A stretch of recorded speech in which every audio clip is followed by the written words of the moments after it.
सभाका अध्यक्षज्यूको अनुमतिले सङ्घीयता कार्यान्वयन पश्चात जारी भएको स्थानीय सरकार सञ्चालन ऐनको दफा 91 बमोजिम स्थानीय तहले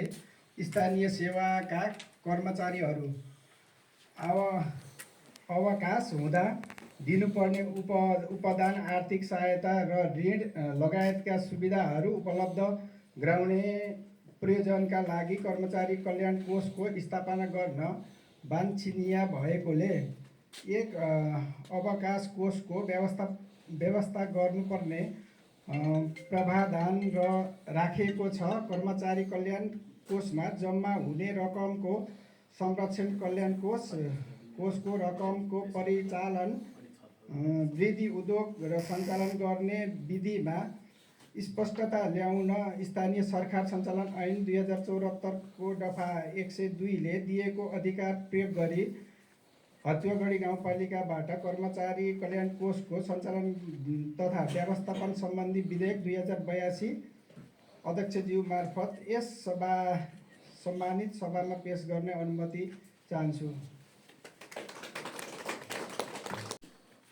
अध्यक्षज्यूको अनुमतिले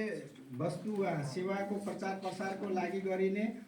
विज्ञापन तथा सम्बन्धित व्यवसाय र विज्ञापन करको सङ्कलन प्रक्रिया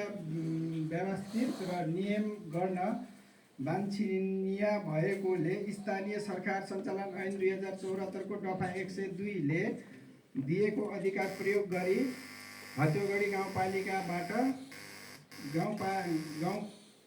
हतुवागढी गाउँपालिकाको विज्ञापन कर नियम तथा व्यवस्थापन सम्बन्धी विधेयक 2082 अध्यक्षज्यू मार्फत यस सम्मानित सभामा पेश गर्ने अनुमति माग्छु। सभाका अध्यक्षज्यूको अनुमतिले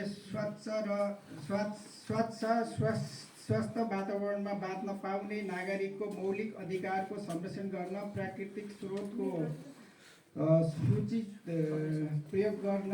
दिगो व्यवस्थापन गर्न, वातावरण र विकास बीच सन्तुलन कायम गर्न तथा प्राकृतिक स्रोत, वातावरण र वैदिक विविधताको संरक्षण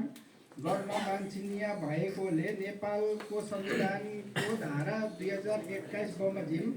अनुसूची 8 र अनुसूची 9 मा उल्लेखित वातावरण, प्राकृतिक स्रोत र जैविक विविधता सम्बन्धी स्थानीय तहको अधिकार कार्यान्वयनका लागि कानुन व्यवस्थापन गर्न हतुवागढी गाउँपालिकाको अध्यक्षज्यू मार्फत यस सम्मानित सभामा हतुवागढी गाउँपालिकाको वातावरण तथा प्राकृतिक स्रोत संरक्षण विधेयक 2082 पेश गर्न अनुमति माग्छु। धन्यवाद।